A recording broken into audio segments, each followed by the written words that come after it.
오늘은 작은 자가 천명을 이루는 교회라는 제목으로 하나님 말씀 함께 나누고자 합니다.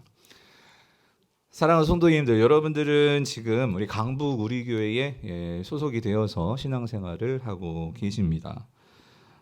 그런데 만약 여러분이 다시 교회를 선택하신다면 여러분은 어떤 교회를 선택하시겠어요?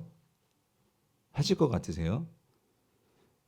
여러분은 편안한 신앙생활을 할 수 있게 해주고, 그래서 여러 가지 교회 편의시설도 있고 또 여러 프로그램도 있고, 그래서 있는 것만으로도 행복해지는 이런 그런 교회를 선택하시겠습니까? 아니면 힘은 들지만 여러분을 훈련시켜주고, 그래서 여러분들을 강하게 만들어주는 여러분 그런 교회를 선택하시겠습니까? 어떤 교회를 선택하시겠어요? 첫 번째도 있고, 솔직해서 좋습니다. 두 번째도 있고, 1부 때는 강북의료에 그러시는 분들이 계셨는데 2부는 아닌가 봐요. 그러면 좀 여러분들에게 좀 답하기 어려우시면 제가 한번 이렇게 바꾸어서 질문을 해볼게요. 여러분들, 만약에 하나님이 여러분들에게 교회를 추천해 주신다면 하나님은 여러분들에게 어떤 교회를 추천해 주실 것 같으세요? 그러니까 하나님이 여러분들에게 좋은 교회를 추천해 주시겠죠? 그러면 하나님이 생각하시는 그런 좋은 교회는 과연 어떤 교회일까요? 그래서 제가 이런 관심을 가지고 성경을 쭉 보면서 저는 그 답을 찾았는데, 성경이 말씀하시는 하나님이 추천하는 교회는 어떤 교회일까? 그 교회는요, 거룩한 강자를 만드는 교회입니다. 다시요, 거룩한 강자를 만들어주는 교회. 그래서 그 본문이 오늘 우리가 읽은 이 이사야 말씀입니다.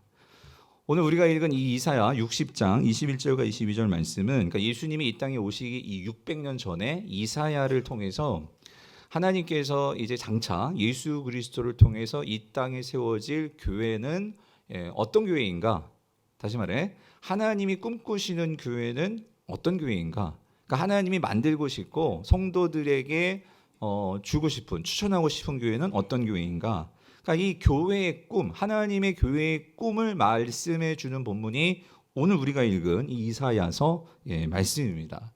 그래서 이 21절, 22절이 너무나 중요한데요. 자, 우리 하나씩 살펴보겠는데, 우리 21절을 다시 한번 읽어보겠습니다. 21절 같이 읽겠습니다. 시작. 내 백성이 다 의롭게 되어 영원히 땅을 차지하리니 그들은 내가 심은 가지요 내가 손으로 만든 것으로서 나의 영광을 나타낼 것인지라고 말씀하셨어요. 자, 여기서 21절에서요, 내 백성이 다 의롭게 되었다. 이 말이 무슨 말이냐면, 그러니까 교회는 결국 하나님의 부르심을 받은 하나님의 백성들의 모임이거든요.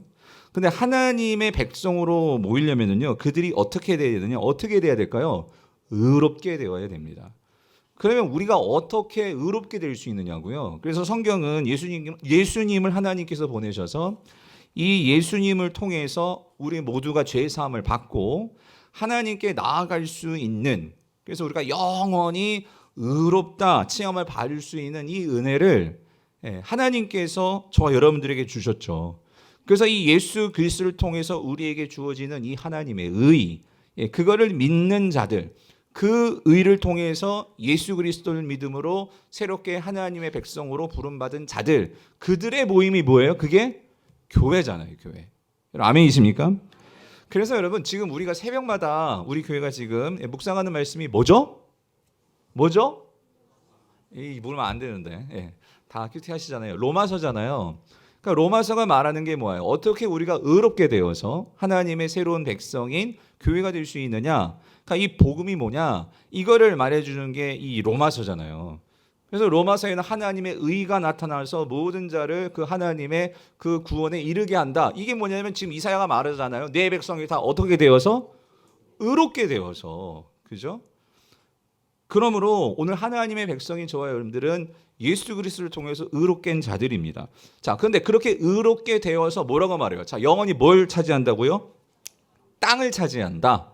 이 말은 저 여러분들에게 하나님께 땅 주시겠다 그런 의미가 아니고, 여기서 말하는 영원한 땅이잖아요. 영원한 땅을 차지한다. 이 말은 뭐냐면 하나님의 백성인 교회가 이제 땅 끝까지 이뤄서 우리가 복음의 뭐가 돼야 돼요?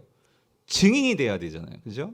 복음의 증인이 되어서 예수 그리스도의 증인이 되어서 세상을 정복하고 하나님 나라를 세우는 이 사명을 받은 자들이 누구예요? 그게 교회죠. 교회죠.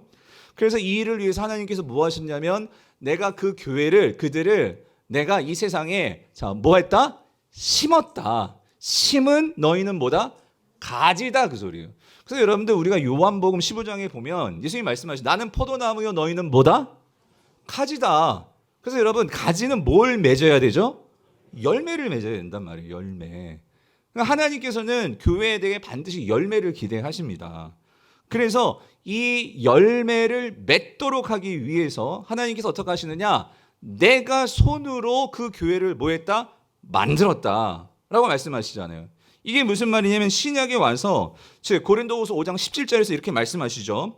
오늘 이 교회가 세상 속에서 하나님께서 심은 그 나무의 가지로서 열매를 맺도록 하나님께서 새롭게 창조하신 하나님의 백성으로 새로운 피조물로 만든 자들이 누구냐? 그게 누구예요?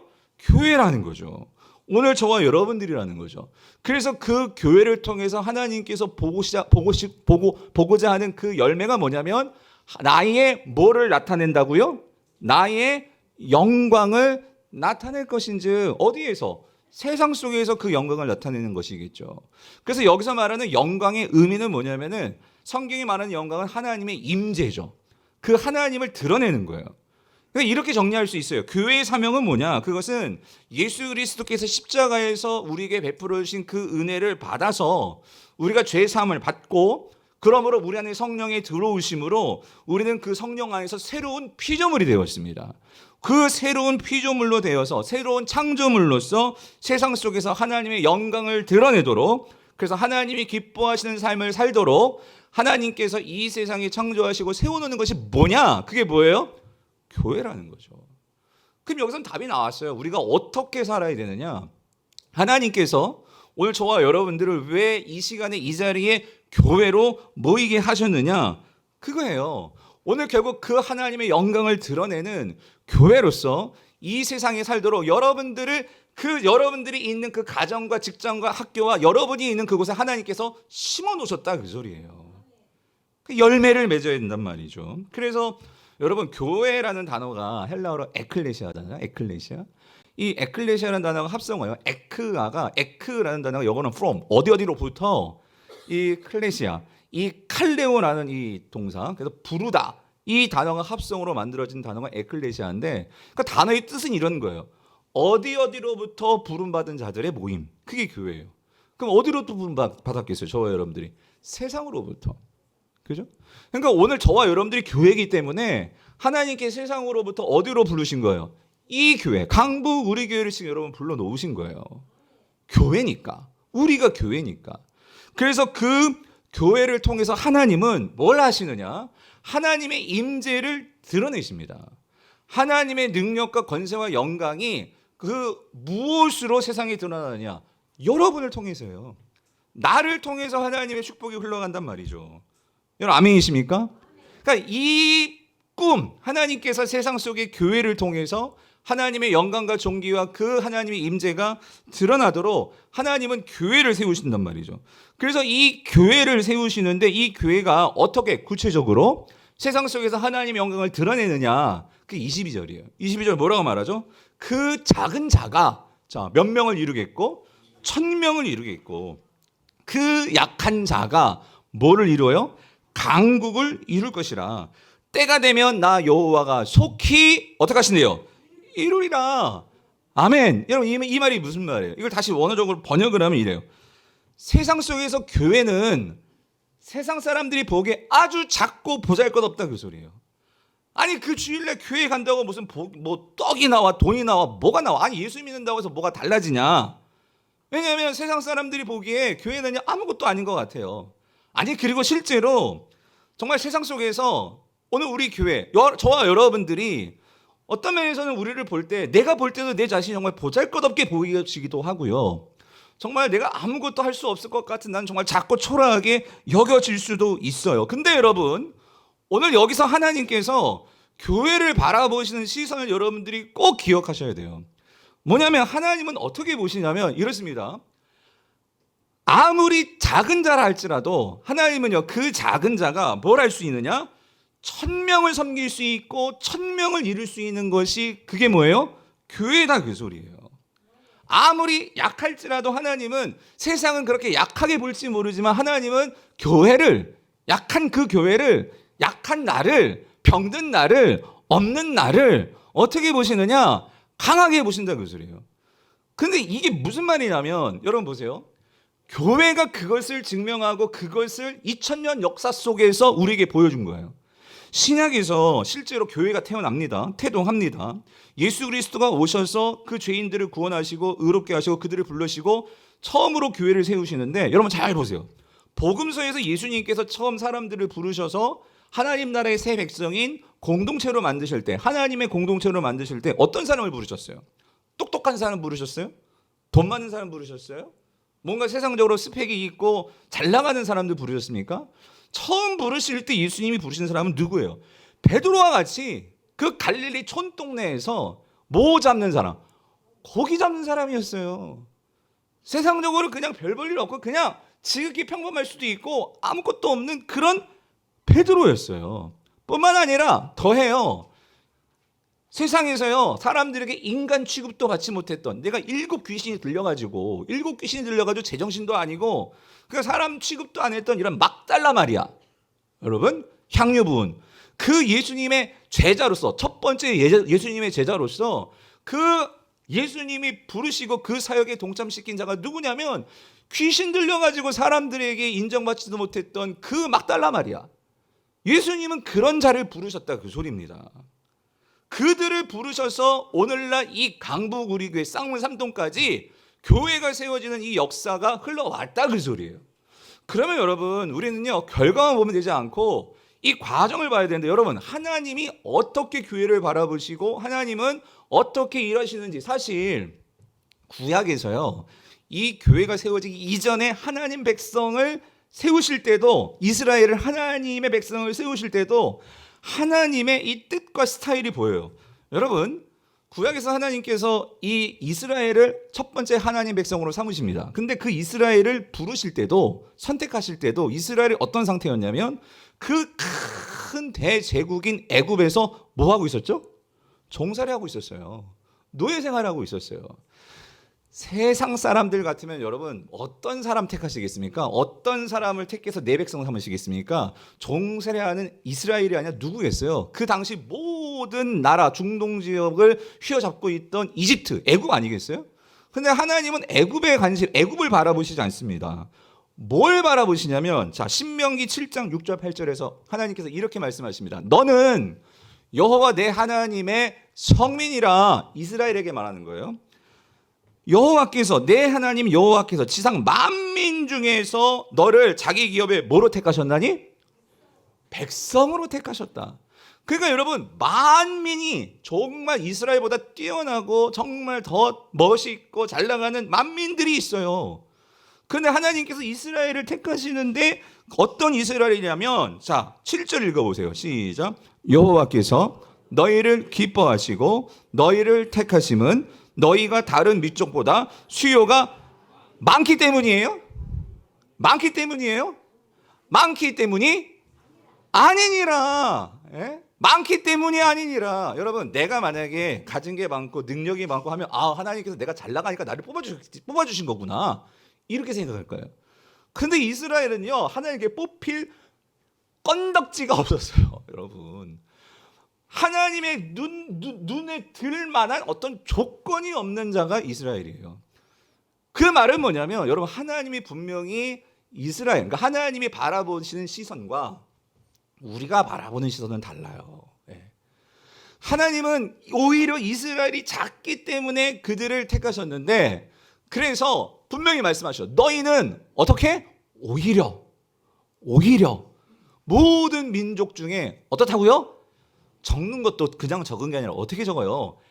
가장 적으니라. 그럼 질문, 하나님은 왜 이렇게 일하시는 걸까요, 여러분?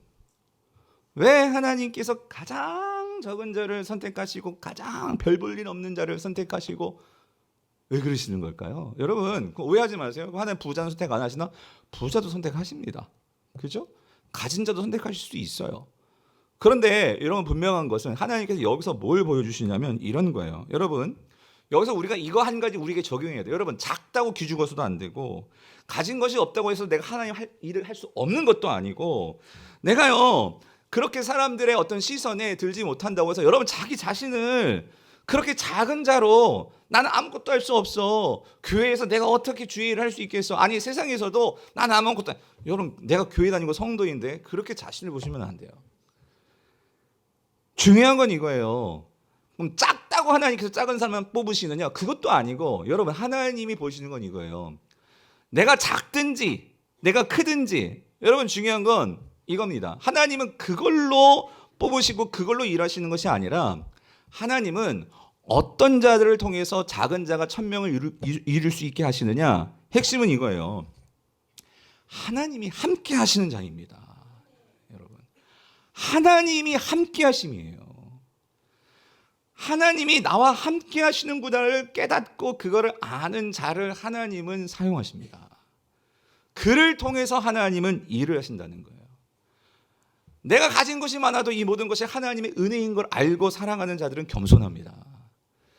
내가 정말로 작은데 하나님이 안 보이면 그 사람은 그냥 항상 남 탓하고 자기 비하하고 여러분 그렇게 인생이 그러다 끝날 거예요. 그런데 내가 아무리 작을지라도 난 누가 함께 하셔요? 하나님이 함께 하신다고. 이거를 볼 수 있으면 여러분 하나님은 그걸 말씀하시는 거예요. 왜 작은 자 특별히 이스라엘을 선택했냐면 난 자랑할 게 아무것도 없어요. 그러니까 내가 하나님 백성 된 것은 뭐예요? 은혜죠. 하나님의 은혜죠. 그게 보이는 거예요. 그게. 성도님들 여러분의 삶에서 하나님의 은혜가 보이십니까? 교회는 하나님의 은혜가 보이는 자들이 모일 때 그 교회가 작은 자가 1000명을 이룰 수 있는 거예요. 약한 자가 강한 자를 능가할 수 있는 하나님의 힘을 얻을 수가 있다 그 소리입니다. 그래서 실제로 신학에서 이제 교회가 세워지잖아요. 예수 그리스도를 믿음으로 예수 그리스도를 믿는 자들이 모여서 교회가 세워지잖아요. 그래서 사도 바울이 특별히 이 고린도 교회, 이 교회를 향해서 이런 말을 해요. 고린도전서 1장 26절 29절 형제들아 너희를 부르심을 보라. 육체를 따라 지혜로운 자가 많지 아니하며 능한 자가 많지 아니하며 문벌 좋은 자가 많지 아니하도다. 그러나 하나님께서 세상의 미련한 것들을 택하사 지혜 있는 자들을 부끄럽게 하시고 세상의 약한 것들을 택하사 강한 것들을 부끄럽게 하려 하시며 하나님께서 세상의 천한 것들과 멸시받는 것들과 없는 것들을 택하사 있는 것들을 어떻게 해요? 폐하려 하시나니 그렇기 때문에 29절이 결론이에요. 같이 읽어볼게요. 시작. 이는 아무 육체도 하나님 앞에서 뭐 하지 못하게 하려 하심이라? 자랑하지 못하게 하려 하심이라. 제가 이 설교 준비해서 옆에다가 제가 누구를 딱 우리 교회 성도님 딱 한 번 먼저 제일 떠올렸던 성도님이 김선아 집사님. 여기 지금 오셨는지 안 보이는데 이 집사님이 매번 남아서 기도를 받고 가시고 하는데 아시죠? 뭐 이 소화를 못 시키는 거예요. 그러니까 빼짝 마르셔가지고 우리는 체하면 소화제 먹고 병원 가서 응급실 가서 치료 받으면 나을 수 있는데 맞는 약이 없고. 그러니까 이런 날 우리가 잔치한다고 맛있는 걸 해도 그 집사는 먹을 수가 없어요. 그런데 제가 그분을 보면서 그럼에도 그분이 뭐 하세요? 순창사역하세요. 그러면서도 교회 어떻게든지 교회 나와야지만 산다고 응급실 들어갔다가 그 다음날 주님 앞에 나오시는 분이 김순아 집사님이신 거예요. 여러분 그런 분이 하나님 앞에 뭘 자랑하시겠습니까? 살아있는 것 자체가 하나님의 은혜고 정말 그런 분들을 보면 정말 이 목사도요. 정말 내가 이렇게 예배를 사모하면서 내가 나왔던가. 내가 정말로 살기 위해서 정말 주님께 나왔던가. 정말 그분들 앞에서 서면은요. 정말 어떤 육체가 하나님 앞에 자랑할 수 있나. 이런 생각이 들어요. 성도님들 교회는 그런 곳이에요. 교회는 작은 자가 1000명을 섬길 수 있고 1000명의 그 능력을 감당할 수 있는 자들이 모이는 곳이 그게 교회다 그 소리예요. 그래서 오히려 강한 자들을 부끄럽게 만드는 여러분 그들이 성도고 그게 교회입니다. 이러한 일이 가능한 게 뭐라고요? 다시요. 이사야 60장 22절 맨 마지막에 이렇게 말씀하시잖아요. 뭐라고 말씀하세요? 22절 때가 되면 나 여호와가 어떻게 한다고요? 속히 이루리라. 이게 무슨 말이에요? 내가 교회에 함께 해줄게. 나는 교회와 함께해서 너희를 작은 자가 천을 이룰 수 있도록 나는 그렇게 일할 거야. 하나님은 이 꿈을 가지고 교회의 꿈을 키워오셨다 그 소리입니다. 그러므로 성도님들, 오늘 교회는 누구입니까? 저와 여러분들이 교회입니다. 그렇다면 우리가 이 자기 자신에 대해서, 여러분에 대해서, 아니 또 우리가 옆에를 바라볼 때 우리가 어떤 인식을 해야 할까요? 비록 내가 육신의 눈으로 보면 맞아요, 병들었어요, 아파요, 가진 것 없어요, 할 수 없을 것 같아. 그런데도 여러분, 우리는 우리의 눈으로 보는 것이 아니라 하나님의 눈으로 저와 여러분들을 볼 수 있어야 할 줄 믿습니다. 눈으로 보기에는 작고 약해 보일지라도 하나님은 절대 교회를 그렇게 보시지 않는다 그 소리예요. 그런데 문제는 뭐냐? 오늘날 교회의 문제는 뭐냐? 세상은 당연히 힘있고 크고 많은 자들이 승리하고 성공하고 큰 소리 칠 수 있고 세상은 그렇게 봐요. 근데 문제는 교회도, 교회가 사이즈가 크고 성도들이 많고 그래야지만 큰 사역할 수 있고 큰 목사고 큰 장로고 큰 권사고, 교회가 크면 성도도 큰 교회 성도고, 교회가 건물의 지하에 그렇게 작은 개척교회 성도면 나도 작은 성도고 작은 목사고, 우리가 고개는 절레절레 지금 흔드시는데 우리가 삶 속에서 알고 보면 저도 그렇고 여러분도 그렇고 살면서 이 눈에 보이는 이 물량주의, 그걸 가지고 교회를 판단하고 성도를 판단하고 목사를 판단하고 그런 일들이 벌어진다는 거예요. 세상의 기준으로 우리가 서로를 바라본단 말이죠. 돈으로 학력으로 사람을 판단한다고요. 일을 하려면 돈이 있어야 일을 하고, 일을 하려면 내가 건강이 있어야지만 일을 하고, 주님의 일을 하려면 내가 뭔가 시간이 있어야지만 일을 하고, 그러니까 뭔가 우리가 가져야지만 뭔가 된다라고 우리는 그렇게 생각하는데 하나님 뭐라고 말씀하세요? 아니야. 작은 자가 몇 명분을 감당한대요? 1000명입니다. 1000명. 그게 교회다 그 소리. 그게 교회다. 그러니까 우리가 하나님의 시선으로 바라보지 못하니까 온통 어떻게 되냐면요, 나도 힘든데 목사님. 그러니까 서로 자기 자신만을 생각하는 거예요. 교회 와서도 나만 은혜 받아야 되는 거고요. 교회 와서도 나만 우리의 모든 신앙이 우리에게 포커스가 맞춰져요. 그러니까 서로를 용납해 줄 수 있는 용량 자체를 키울 생각도 없고 키워지지도 않고, 그러니까 어떻게든지 우리가 이 신앙 자체가요, 우리가 하나님의 꿈에는 전혀 상관이 없이, 아니 관심이 없이 우리의 어떤 욕심과 우리의 어떤 꿈과 우리의 어떤 소원과 우리의 어떤 기원과 우리가 그런 신앙생활을 해요. 여러분 다시 말씀드려요. 그게 나쁘다라고 분명히 말씀을 드릴 수는 없어요. 왜? 저도 그런 생각이 있어요. 왜 없어요? 그런데 중요한 것은 이거예요. 예수님도 그것들을 죄다라고 말씀하지는 않으셨어요. 그런데 예수님께서 그렇기 때문에 성도들에게, 제자들에게 항상 끊임없이 너희는 이렇게 기도해라 라고 주님께서 우리에게 가르쳐 주신 기도가 뭐예요? 그게 주기도문이잖아요. 여러분, 우리가 새벽마다 주기도문을 기도합니다. 여러분들이 평상시에도 이 주기도문을 가지고 기도하시기를 바랍니다. 그래서 주기도문 강의를 해드렸어요. 여러분, 주기도문은 한마디로 정리하면 이 기도는 뭐에 관한 기도입니까? 여러분 눈 맞춰주셔서 감사해요. 어떤 분은 눈을 여러분, 주기도문은 한마디로 말하면 뭐에 대한 기도입니까?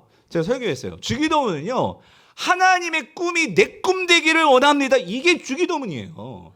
주기도문은요, 하나님 나를 통해서, 내가 아무것도 아니고 나는 작지만, 주기도문이 맨 처음이 뭐예요? 아버지의 이름이 거룩히 여김을 받으시오면, 이게 뭐예요?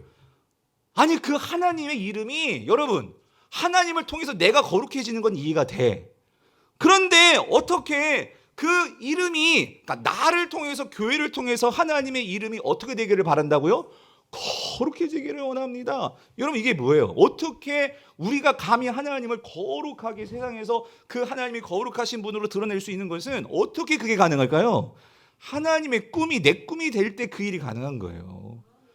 그래서 이어지는 게 뭐예요? 하나님, 그렇기 때문에 나라가 임하시오며, 이게 뭐예요? 하나님 나를 통해서 하나님 나라가 임하시오며, 이게 무슨 말이죠? 나를 통해서 하나님이 일하시기를 원합니다. 하나님의 다스림이 나타나기를 원합니다. 여러분이 하는 장사를 통해서, 여러분이 하는 공부를 통해서, 여러분이 하는 사업을 통해서 뭐든지 이것이 내가 열심히 해서 돈을 버는 일이 아니고, 돈도 벌어야겠지만 그거보다 우리 성도는 하나님 내가 뭘 만들든지 뭘 받든지 이걸 통해서, 나를 통해서 하나님의 영광에 드러나는, 제가 지난 주일날 말씀드렸잖아요. 청소를 하면서도 그 환자들 볼 때 그냥 지나가기가 일쑤예요. 너무 힘드니까 우리가 일할 때. 그런데 내가 이렇게 걸레질을 하는 걸 통해서 오늘 이 성도에게, 아니 이 환자에게 하나님 치유 주시고 회복 주시고 그런 마음이 있느냐 없느냐는 다른 거예요. 성도는 하나님의 다스림이 나타나기를 원합니다. 이거를 항상 기도하면서 하는 게 그게 교회이고 그게 성도입니다. 그래서 결국 뭐예요? 뜻이, 하나님의 뜻이 하늘에서 이루어진 것 같이 어떻게 해요? 이 땅에서도 이루어지기를 원합니다. 그게 무슨 말이에요? 하나님, 오늘 내가 돈 벌면서 살아가는데 이게 단지 돈벌이가 아니라 하나님의 뜻이 오늘 나 이 가정에서, 직장에서, 내 일터에서, 내가 있는 그곳에서 하나님의 뜻이 이루어지기를 원합니다. 여러분, 이 기도하는 거예요. 한마디로 뭐예요? 하나님의 꿈이 내가 그 꿈에 함께 하기를 원합니다. 여러분, 지난주에 설교했잖아요. 죽음을 배우다. 우리 결국 그 하나님 앞에 서게 돼요. 예수 그리스도 앞에 서게 돼요. 과연 우리가 뭐가 남을까요? 하나님의 꿈을 같이 품고 그 꿈을 달려갔던, 우와, 네가 나를 위해서 그 꿈을 위해서 함께 뛰어줬구나. 역시 넌 나의 동역자야. 너는 나의 제자야. 나의 성도야. 여러분, 그날이 온다니까요. 예. 그걸 위해서 우리가 교회로 모이는 것이 아닙니까? 그러므로 성도님들, 하나님은요, 이런 일을 할 수 있는 성도를 기대하신다, 그 소리예요. 그래서 교회는 비록 세상으로 볼 때 내가 작은 것처럼 보일지 모르지만 하나님 우리를 그렇게 보지 아니하시고, 그래서 하나님께서 이스라엘이 그렇게 아무것도 아닌, 정말 싸워보지도 않은 그런 이스라엘인데, 노예 생활하면서 집 짓고 그 집 청소하고 그런 노예 생활했던 이스라엘인데 출애굽기를 보세요. 하나님께서 이스라엘을 뭐라고 부르시나? 너희는 나의 뭐다? 군대다. 너희는 나의 군대다. 그래가지고 하나님께서 그 군대를 광야에서 뭐예요? 그래서 하나님 훈련시키시잖아요. 훈련시키시고 그들을 인도하시고 그들을 변화시켜서 결국은 그 가나안 땅에 들어가서 정말 정복 전쟁을 해서 그 땅을 분배해주고 하나님께서 그 나라를, 그 땅을 하나님 나라를 세우도록 그렇게 만드시잖아요. 그래서 여러분, 오늘 본문에서요, 이 이사야가 하나님의 그 꿈을 선포했잖아요. 이 꿈을 예수님이 받아서 예수님이 그대로, 이제 예수님이 실제로 이 땅에 오셔서 그 교회를 세우시는데, 마지막으로 그 예수님의 사도들, 제자들에게 뭐라고 명령하시느냐? 이게 바로 예수님의 대위명령, 지상명령이잖아요. 마태복음 28장 18절에서 20절에서 이렇게 말씀하세요. 뭐라고 말씀하세요? 예수께서 나와 말씀하여 이르시되 하늘과 땅의 모든 권세를 내게 주셨으니. 여러분, 이게 무슨 말이에요? 그러니까 예수님께서 나와서 말씀하셨다는 것은 예수님께서 이제 새로운 왕으로서 등극하셔서, 그게 뭐냐면 하늘과 땅의 모든 권세를 아버지가 내게 주셨다. 여러분, 하나님 나라의 왕은 하나님이 왕이시지만 신약에 와서 분명하게 오늘 이 마태복음을 통해서 예수님이 분명하게 말씀하세요. 이제 그 하나님 나라의 왕은 누구냐? 누구예요? 예수 그리스도십니다. 그래서 우리가 서신서를 보면 항상 사도 바울도 그렇고 예수를 호칭할 때 뭐라고 얘기해요? 주 예수 그리스도예요. 이 주가 뭐예요? 큐리오스, 왕이라는 소리죠. 그 왕이신 분이 이제 이 땅에 세워질 교회를 향해서 특별히 첫 번째 예수님의 제자들이었던 그들에게 뭐라고 명령하시느냐? 우리 같이 읽어볼게요. 너무 잘 아는 말씀이지만 시작. 그러므로 너희는 가서 모든 민족을 제자로 삼아 아버지와 아들과 성령의 이름으로 세례를 베풀고 내가 너희에게 분부한 모든 것을 가르쳐 지키게 하라. 볼지어다 내가 세상 끝날까지 어떻게 해요? 너희와 항상 함께 있으리라. 여러분, 내가 너희와 항상 함께 있으리라, 이 말은 뭐냐면 아까 이사야 우리가 60장 22절에서 봤죠? 내가 곧 속히 뭐하리라? 이루리라. 여러분, 하나님 역사는 내가 하는 게 아니라 내가 해요. 내가 해야 돼요, 여러분. 근데 그 하는 것은, 그 역사의 성공과 성취와 그 승리는 주님이 함께 하셔야지만 할 수 있는 거예요. 주님이 속히 일하셔야지만 할 수 있는 거예요. 자, 근데 여러분, 중요한 건 이거예요. 여기에서 예수님께서 제자들에게 부탁하십니다. 뭘 부탁하냐면 너희들이 이제 교회를 세우는데 그 교회를 어떻게 만들어야 되냐면 이거예요. 그냥 교회만 왔다 갔다 하는 그런 성도들을 만드는 게 아니고요. 그냥 주여 주여 입으로만 그렇게 말하는 성도를 말하는 게 아니고요. 주님께서 정말로 세우기를 원하시는 것은 뭐를 삼아라? 뭐를 만들어라? 제자를 만들어라. 여러분, 이 제자가 뭐냐면 이게 작은 자가 1000명분을 감당할 수 있는 그 강자, 영적인 강자가 제자입니다. 제자. 예? 여러분, 이 세상에서 여러분 누가 강자입니까? 여러분, 예수님의 하나님 나라에서 누가 강자예요? 여러분, 누가 강자입니까? 자기를 부인할 수 있는 자가 강자입니다. 아무리 돈 많다고 내 이 성, 내 이 분노 하나 제어 못해서 사람들을 돈으로 막 힘들게 하고, 예? 막 후려치고 막 사람들을 학대하고, 여러분 그게 강자예요? 돈이 있다고? 그럼 돈 있으면 다 그럴 수 있지. 힘이 있으니까. 그런데 나를 뭐 할 수 있으면, 그렇게 내가 힘이 있지만, 세상적으로 힘이 있지만 그거를 뭐 할 수 있어요? 부인할 수 있다면 여러분 그게 강자죠. 여러분 누가 강자입니까? 내가 정말 삶이 너무나 힘들어요. 왜 하나님께서 나에게 이런 고통, 이런 십자가를 주신지 모르겠어요. 옆에 집사님은 그런 십자가도 없는데 왜 우리 집에는 나에게는 왜 이런 십자가를 주냐고요? 여러분 누가 강자입니까? 어떤 십자가이든지 그거를 내가 거뜬히 질 수 있다면 여러분 그게 뭐예요? 그게 강자죠. 여러분 누가 강자입니까? 예수님께서요, 그 하나님의 영광과 존귀를 가지신 그 당신께서 아무런 상관없었던 저와 여러분들을 위해서 예수님은 하나님의 미랄이 되셨습니다. 그 미랄이 되어서 자기를 통해서 많은 자들에게 생명을 주고 많은 자들에게 그 새로운 살 길을 연 그 주님을 믿고 주님을 따름으로 나도 하나님이 되어서 나만 위해서 살았는데, 그게 아니라 내가 돈을 벌든지 내가 건강을, 나의 시간을 뭐가 됐든지 이제는 그거를 가지고 베풀고 섬기고 그렇게 살다가 주님처럼 살다가 주님 앞에 설 수 있다면 여러분 그게 강자가 아닙니까? 사랑하는 성도님들, 오늘날 왜 이렇게 교회가 약해 빠져버린 것일까요? 성도의 수는 많아졌어요. 어떤 때보다 한국 교회는 강합니다. 어제도 그 상암 올림픽 경기장에서 우리 한국 교회 집회가 열렸는데 보신 분들은 보셨을 거예요. 그 정도로 거기 보니까 막 서울시장도 오고 그만큼 교회에서 뭘 한 다음에 이제 뭐 세상 사람들도 거기에 표 한번 바꾸자. 하여튼 그렇게 교회를 이제 무시할 수 없는 것이 한국 교회인데, 그런데 여러분, 그런데 그렇게 교회의 성도도 많아지고 힘도 많아졌는데 왜 그렇게 교회는 항상 시끄럽고 서로 사랑하지 못하고 용서하지 못하고 성도들 안에서도 패를 만들고 싸우고 미워하고 시기하고, 여러분 왜 이런 일이 벌어지는 거죠? 교회는 예수님의 몸인데 이걸 정말 예수 그리스도의 몸이요 거룩한 주님의 성전인 것을 우리가 항상 말로는 하고 머리는 하는데, 그런데 그 교회가 상처가 나고 서로 싸움을 통해서 아파하고, 그게 그리스도의 몸인데 거기에 대해서 정말 가슴 아파하면서 정말 하나님 앞에서 눈물을 흘리면서 그 교회를 지키려고 하는 여러분, 이런 몸부림들은 왜 보이지 않는 이유는 뭐죠? 교회는 오래 다녀서 이제 우리가 교회에서 자리가 생겼어요. 담임 목사의 자리, 장로의 자리, 권사의 자리, 집사의 자리, 자리들은 다 생겼는데, 그래서 자리가 생기니까 여러분, 자리가 생기면 반드시 꿈이 생겨요. 어떤 바람이 생겨요. 어떤 기대가 생겨요. 그런데 나의 기대, 나의 욕심, 나의 생각으로 교회에 대해서 꿈을 꾸지만, 그런데 한 가지, 우리가 얼마나 하나님의 꿈에 대해서 관심을 갖고 그 하나님이 정말로 꿈꾸시는 것은 뭐지? 하나님께서 바라시는 건 뭐지? 예수 그리스도가 이루시는 것은 뭐지? 여러분, 이 꿈들이 점점 더 선명해집니까? 아니면 흐리멍텅해지십니까? 오늘 강북의회가 43주년을 맞는 너무나 뜻깊은 자리예요. 이런 자리에서 갑자기 심각한 말씀을 드리니까 저도 좀 많이 무거워졌는데, 근데 여러분, 이 교회를 생각하면 우리가 아까 우리 장로님도 기도해 주셨지만 정말 누구보다도 저는 이 교회를 잘 알아요. 어렸을 때부터 정말 이 교회에서 정말 지난번에 말씀드렸잖아요.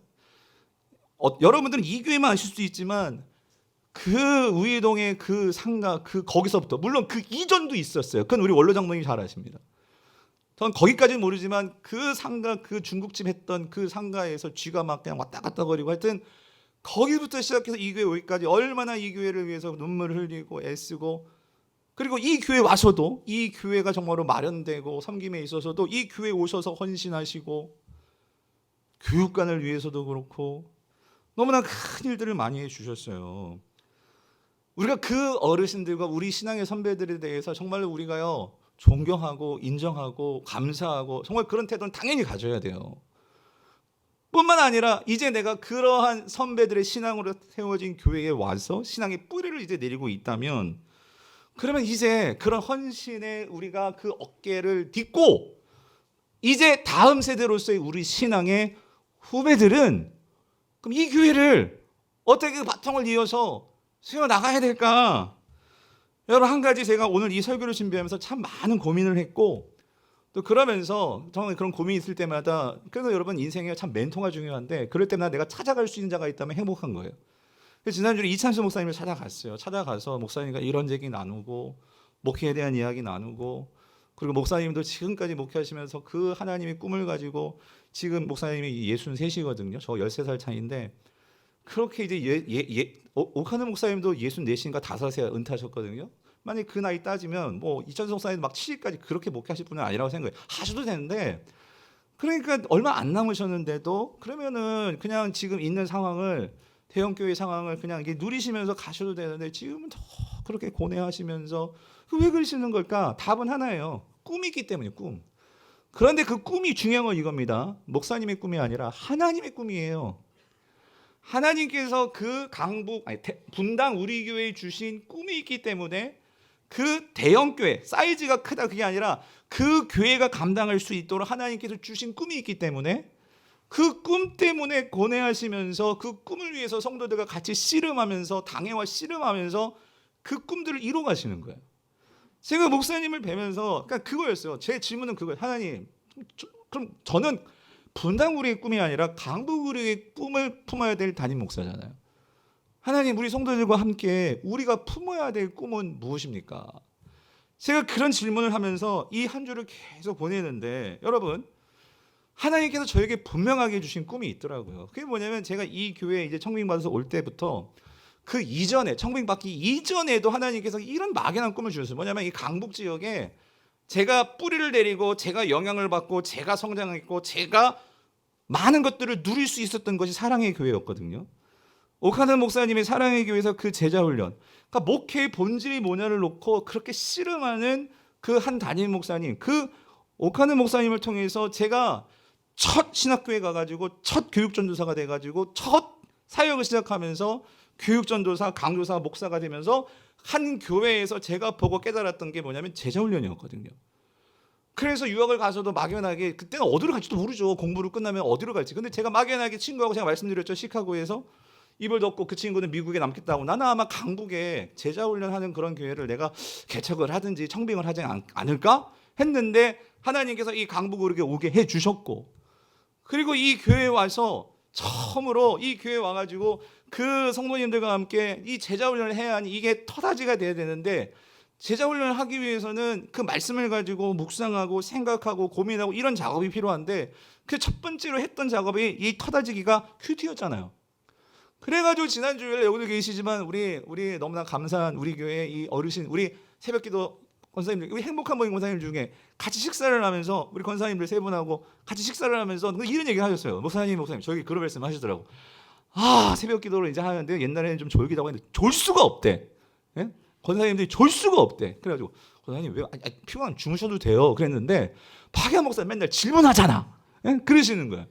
맨날 질문하신다고. 그러니까 오히려 권사님들이 다 너무 감사한 거예요. 뭐냐면 이 어린 목사가 초창기에 와서요 맨날 물으니까, 그래서 그거를 답하려고 그 되게 일찍 오세요. 권사님들이 일찍 와서 기도를 하시니까, 저분들 언제 주무시는지 모르겠지만 아무튼 그렇게 일찍 와가지고, 그렇게 여러분, 그러니 졸릴 수도 있죠. 또 제 설교가 또 길잖아요, 새벽에도. 그런데도 안 자려고 그거를 답변해 주시려고, 그게 너무 감사한 거예요. 그러면서 이 교회의 큐티가, 그래도 저분들은요 그 새벽에도 매일 성경 갖고 오셔가지고, 권사님들인데도 그걸 구독하시면서 그러시면서, 그러면서 이 교회가요 말씀으로 성도들이 정말 더 알려고 하고, 그런 성도들이 늘어나고, 또 순모임이, 또 한 어떤 성도님들은 남자 우리 성도님인데 지금 순모임이 너무 좋다고, 그러면서 목사님이 왜 순모임을 그렇게 강조하는지 알겠다고. 제가 가만히 생각해 봤더니 이런 모든 것들이 하나님께서 저에게 주던 비전 가운데, 그러니까 성도 한 사람 한 사람이 말씀을 통해서 강한 자가 되는. 그래서 여러분 보세요, 제자가 만들어지는 것은 여러분 이렇습니다. 오늘 저와 여러분들은 예수 믿으면 모두에게 제자의 자격을 주십니다. 하나님의 자녀의 자격을 주시는데, 제자를 주시는데, 여러분 자격만 가지고는 안 되고요. 여러분 운전면허증 따고 장롱 속에 있으면 운전 하나도 못 하잖아요. 장롱면허증 어떻게 해야 돼요? 운전을 해봐야 돼요. 받기도 하고, 그렇죠? 사고 나기도 하고, 다치기도 하고, 그러면서 운전이 느는 것처럼 제자의 자격을 받았는데, 이 내가 진정한 강자가 되기 위해서, 제자가 되기 위해서 뭘 해야 되느냐? 예수님께서 말씀하셨어요. 20절 보세요. 마태복음 28장 20절 뭐라고? 내가 너희에게 분부한 모든 것을 어떻게 해요? 가르쳐서 어떻게 해요? 지키게 하라예요. 이거를 원어적으로 같이 설명하면 이래요. 여러분, 우리가 지키려면은요, 하나님께서, 예수님께서 말씀하신 것을 정말 나의 삶 속에서 그거를 지키면서 살려면은요, 뭐가 필요해요? 가르치라고 했죠. 목사에게는 가르치는 거. 여러분은 뭐 해야 돼요? 훈련해야 돼요. 훈련이에요. 목사는 가르치는 거고요, 성도는 받는 것이니까 뭐예요? 훈련 받으셔야 돼요. 초창기에는 참 그런 얘기를 말씀을 들으면 많이 좀 서운하기도 하고 힘들었어요. 지금은 여러분, 저는 거기다 이제 용량이 돼서, 왜 우리 목사님은 원로 목사님같이 신방을 안 하는 거야? 안 하는 거, 신방을. 그러니까 어떻게 담임 목사님이 성도들에서 관심도 없고 그러냐? 우리 원로 목사님 이렇게 전화 신방도 하시고 때마다 찾아오시고 그러시는데, 목사님은 담임 목사는 새로운 담임 목사님 이렇게 신방도 없고 전화도 없고, 그런 얘기를 들으면 좀 서운한 거예요. 왜 서운하냐면, 여러분, 신방 사역이 중요하지 않고 신방 사역을 안 하겠다가 아니에요. 성도들이 힘들고 눈물 흘릴 때 당연히 목사라면 가서 등 뚫려주고 눈물 닦아주고, 그게 목사죠. 자, 근데 여러분, 중요한 건 이거예요. 제가 성경을 보면서 오카는 목사님이나 정말 제대로 된 목회의 본질을 추구하신 신앙의 목사님들의, 선배님들의 그런 고뇌를 보면서 제가 배운 건 뭐냐면, 목회의 본질이 뭐냐고요. 예수님께서 제자들에게 목회의 본질을 말씀하세요. 뭘 말씀하시냐면, 우리가 힘든 성도나 힘든 그런 교회의 지체들을 보면 당연히 위로해주고, 정말 위로해주고 힘을 주고 해야죠. 그거는 성도들도 얼마든지 할 수 있어요. 목사도 할 수 있고, 장로님들도 신방할 수 있고, 권사님들도 신방할 수 있고, 헌법책에서요, 신방하는 자는 장로님이고 권사님들입니다. 목사도 신방하라고 들어있지만, 그런데 목사에게만 있는 게 뭐냐고요. 목사에게만 있는 게, 그거는요, 성도들이요, 제자가 되도록 뭐 하는 거예요? 가르쳐서 지킬 수 있도록 하는 일은 목사가 해야 돼요. 저는 그 확신을 가지고 이 교회에 와서 제자 훈련을 했던 거예요. 제자 훈련을 위해서 무엇보다도 말씀이 제대로 먹여져야 되니까 말씀을 연구한 거고, 그리고 그 말씀을 가지고 우리 성도님들이 말씀을 가지고 살아낼 수 있도록 질문하고, 그걸 어떻게든지 깨달으실 수 있도록 도와드리기 위해서 새벽에도 질문하고 금요기도도 질문하고, 그러면서 이 제자 훈련을 했던 거예요. 그래서 혹시나 지금 저는 이제 여러분들이 뭐라고 말해도 이제 그런 부분이 분명 확신이 있기 때문에 그게 상처를 받지 않지만, 그렇지만 그 신방을 안 하겠다는 소리야. 그게 아니에요. 그래서 여러분, 이제 우리 교회에요, 순모임에 순장님들이 계시잖아요. 순장님들이 우리 순모임에서 순원들의 모든 기도 제목과 상황들을 다 보고해 주세요. 그러면 그거를요, 되게 두꺼워요. 그거를 계속 보면서 기도하면서, 신방이 정말 필요한 성도가 있어요. 지금 눈물을 흘리고 죽게 생겼어요. 그럼 어떻게 그냥 놔둬요? 찾아가서 위로해야죠. 신방하죠. 그렇지만 이사 갔고 출산했고 그런 경우는, 예를 들어 제가 안 가더라도, 그래서 우리가 1교구 2교구 나왔잖아요. 이광희 목사님, 김대상 목사님, 부목사님들 세워서 우리 신방을 갈 수 있도록 그렇게 해놨어요. 근데 또 문제는 그렇게 하니까요, 담임 목사가 와야지만 신방이라는 거예요. 여러분 오늘 이 자리를 빌어서 성도님들께 이해를 구하는 거는, 여러분, 제가 신방을 안 하겠다가 아니고, 여러분, 저는 그거예요. 저의 시간과 저의 어떤 사역에 있어서의 본질을, 우선순위를 저는 제자 훈련해 준 사람인데, 그 제자 훈련을 통해서 우리 성도님들을 더 한 반이라도 더, 제가 그 반을 통해서 성도님들이 제자 훈련을 통해서 여러분들이 바뀔 수 있도록, 강한 자가 될 수 있도록 그 사역하고 싶은 거예요. 그리고 또 신방이 필요하다면 제가 신방을 더 하겠죠.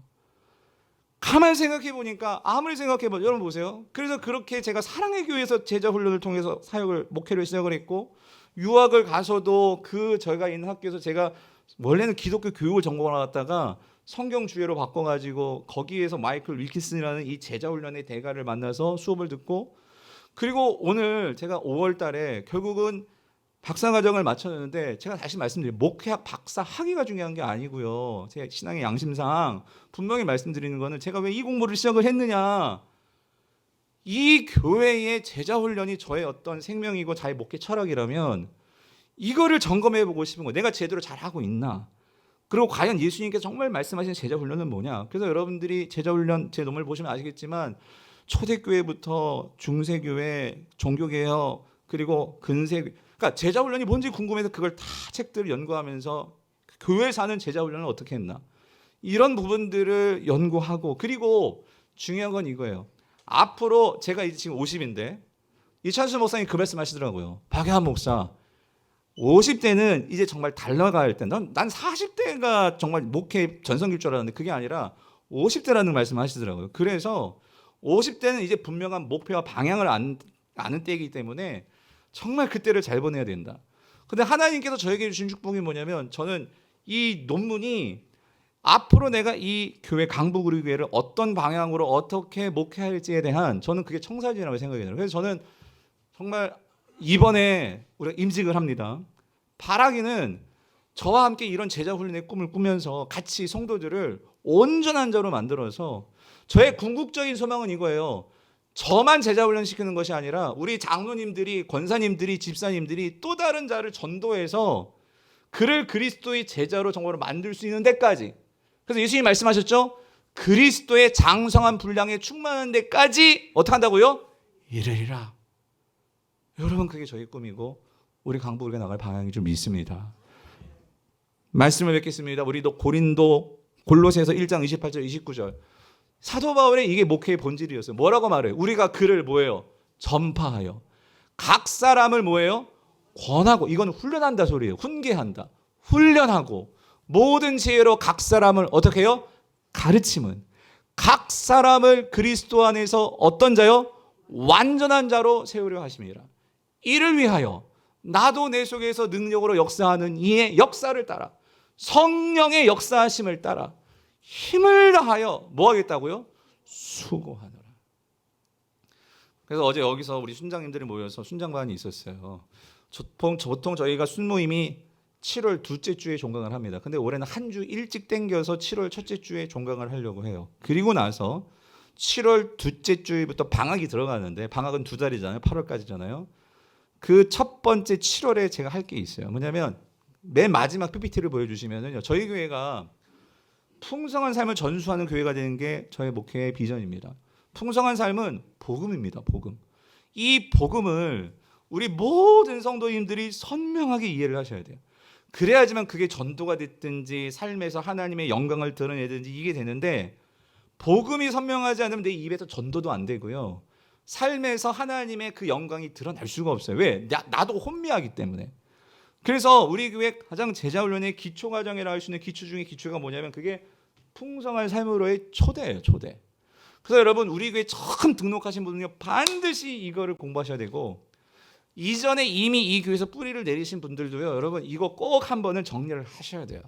그리고 이거는 한 번 했다고 해서 그게 다 되는 게 아니고요, 여러분 우리가 사골도 계속해서 우려낼 때 진국이 되는 것처럼 반복해서 그거를 우려내야 돼요. 그래서 어디 갖다 놔도 그것이 툭툭툭 나올 수 있도록, 그럴 때 여러분의 삶에 반드시 복음의 능력이 나타납니다. 그래서 제가 1부 때도 말씀드렸지만 7월 둘째 주일부터 2부 예배 마치고 점심 먹고 청년부도 같이 했으면 좋겠어요. 그래서 가능하면 이 자리에서 함께 옛날에 오후 예배 했듯이 같이 한 4주간은요 이 복음을 같이 쫙 만들어 가지고 복음을 나누고 전도를 연습하고, 그래서 만약에 이 4주 동안 또 이 시간이 끝나면 함께 정말 전도지를 갖고 나가 전도도 하기도 하고, 그래서 정말 이 복음의 감격이 뭔지를 우리 성도님들이 알아서 그것들을 전하는 것이 우리의 삶의 스타일이 되고 삶의 모습이 되었으면 좋겠어요. 그런 소망이에요. 그리고 나서 이런 것들이 너무 좋으면 당연히 그 다음 과정으로 갈 수 있어요. 두 번째 과정은 하나님과 어떻게 내가 더 친밀해질 수 있는가를 배울 수 있고요. 세 번째는요, 그야말로 이 하나님의 풍성함을 더 깊이 누릴 수 있는 것을 배우는 과정이 풍성한 삶의 기초 과정이에요. 바라기는 우리 모든 성도님들이 오늘 그리스도의 제자 되어서 이사야가 꿈꿨던 것처럼 작은 자가 천을 이루는 교회 되어서 하나님의 영광이 되는 우리 강북 우리가 될 수 있기를 주님의 이름으로 축원합니다.